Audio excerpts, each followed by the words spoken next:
So last weekend, my family decided to have one of those wholesome backyard BBQs where everyone pretends they're grill masters but really just wants someone else to cook the burgers. My brother, Dave, who once burned cereal, boldly volunteered to take the reins.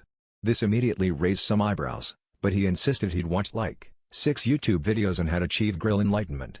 We figured the worst that could happen was some extra crispy hot dogs, and besides, Dad had already hidden the lighter fluid after last year's flambe incident.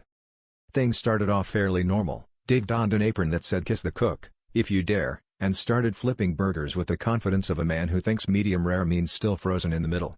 But about 5 minutes in, a mysterious haze began to drift across the yard.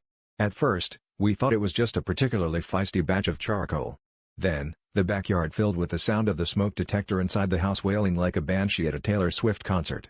Dave, undeterred, began waving his spatula in the air, apparently to redirect the smoke's energy, which, in practice, looked more like he was trying to conduct a symphony of burning beef. The situation escalated quickly. Every time the smoke detector wailed, Dave would respond with an increasingly dramatic interpretive dance, arms flailing and legs kicking out in wild abandon. He started narrating his movements. "This one's called the sizzling serenade, and now, behold, the charred chicken cha-cha." The rest of us were torn between rescuing the burgers and grabbing popcorn to watch the show. At some point, our elderly neighbor peered over the fence and asked if we were hosting a modern art performance or if she should call the fire department, again. When the smoke finally cleared, and so did most of the meat, Dave, red-faced and out of breath, announced to all present, "Well, it's official. The smoke detector is now my biggest fan. Every time I grill, it just can't stop screaming for an encore."